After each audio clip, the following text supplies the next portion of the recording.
Do you ever feel like because you're writing, it kind of reels you back in some ways? So say, for instance, you feel a certain way about a subject, and then you look back at something you may have written a day or two earlier, and you're like, maybe I don't feel this way because I've put it on paper. Or does it help you figure it out? Like maybe you come to a realization by putting it down on paper. I think both happen for sure. Just the other day, like, trying to finish a song I've been working on for a while and kind of feeling like I was hitting my head against a wall every time I sat down to write about it, and then kind of playing on guitar, and I just kind of sat there and I was like, well, maybe the problem is like this isn't actually how I feel about it. Like maybe there's something else that I'm not addressing or I don't want to look at yet, so it's not clicking and I'm not feeling any kind of like visceral reaction to it because this isn't actually how I feel about it. So it's almost like a test, like a litmus test. Right, yeah. And then so then you, as an artist, you start looking at the situation from different angles. Yeah. And then so that's something that, is just kind of something you should do in life, is try to look at things from other angles, And it's interesting that being an artist helps you do that. As opposed to like, okay, you think about something now, let's think about it from a different angle. It's almost like a creative journey to figuring out the things that you need. Yeah. As opposed to like maybe going through a situation and learning, making a mistake several times and learning from it. It's just like make a mistake one time, write about it, analyze it, and then you figure it out and then you can move on. Yeah, that's interesting.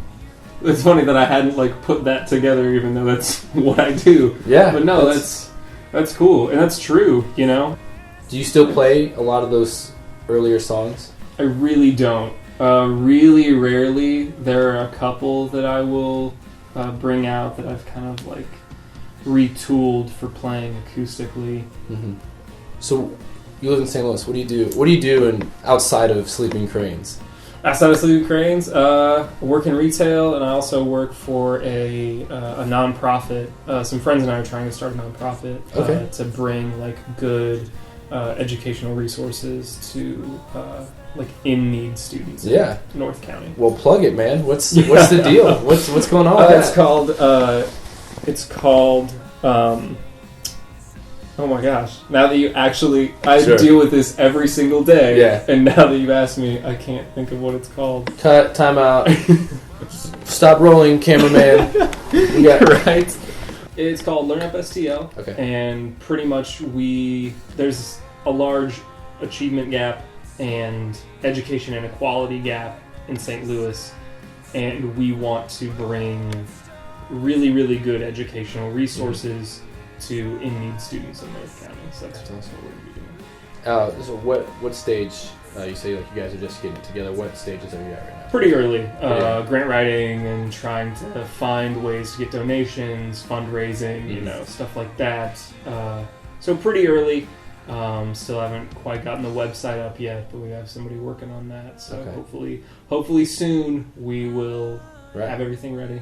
So if there's anybody that wants to get involved with Learn Up STL, with the same cause, how should they?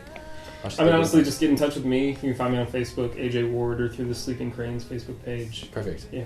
Okay. So with that, talking a little bit more about STL, how long have you been in St. Louis, and how have you found your way into the St. Louis music scene? How has the scene treated you here? I've lived here for about a year.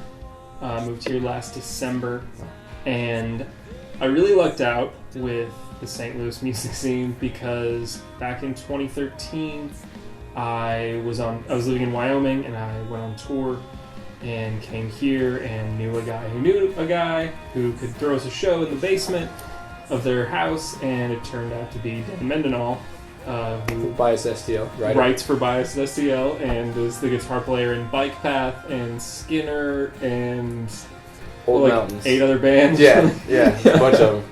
And so I met a bunch of the guys in Bike Path that night, and then when I moved here, I saw that they were playing a show at the demo, and messaged Josh on Facebook and was like, hey man, I'll see you tonight, I just moved to the city, and he was like, oh, do you want to play? Like, yeah man, that would be great, that'd be really cool. And that's awesome. Through that show I got to meet, you know, other people, and then I got another show and got to meet other people, and then Barn Fest, which is kind of the mecca of the same, the DIY St. Louis music scene.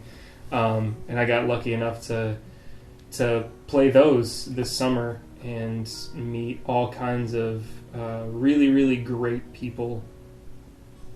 Awesome. How has the scene embraced you? I don't know how the scene has embraced me, but I feel really welcome in it. It feels really welcoming.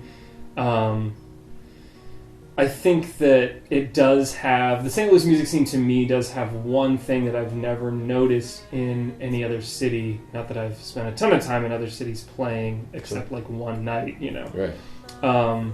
But I think that any of the shows I played, which is 15 or 20 since I've moved here, I could have played without a microphone because it's so quiet. Wherever it is, even, you know, whether it's at the demo, which is a club, or somebody's house, you know, everybody's always immensely respectful and attentive, you know, even if they're not there for you, which they're never, you know, really there for me. I'm usually opening for someone. Sure. And so that is definitely from my perspective, and I think most artists' perspective, more than you could ever ask. Yeah. You know, is just to be listened to.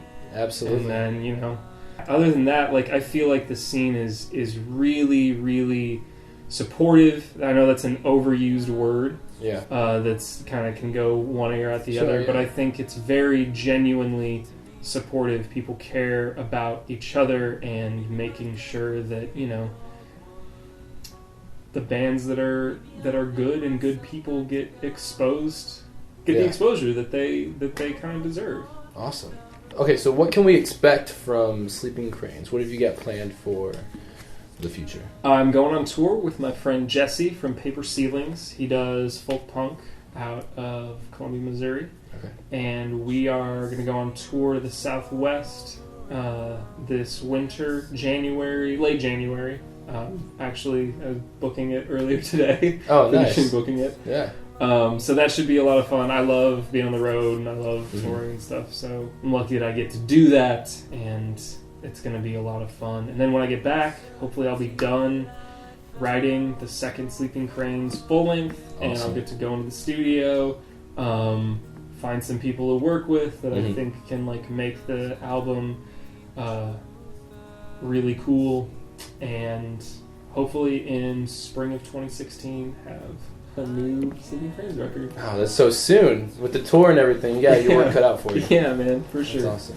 Well, if anybody's interested in seeing Sleeping Cranes here in St. Louis, they'll be playing, AJ will be playing at the Biased STL Showcase, which is December 26th at the Demo. So keep your eyes out for that, and your ears. Mostly your ears, but also eyes. Totally. AJ, thank you for being here with us today. Yeah, I really appreciate it. This is really cool. Yeah, it's a lot of fun, and we'll have more coming for you. And as always, this is the first one, so I don't have anything that we say always. Eventually, there will be an as always. Maybe perhaps as always will be the as always, and as always. Okay. I like that. I think that'll be a good little thing to end.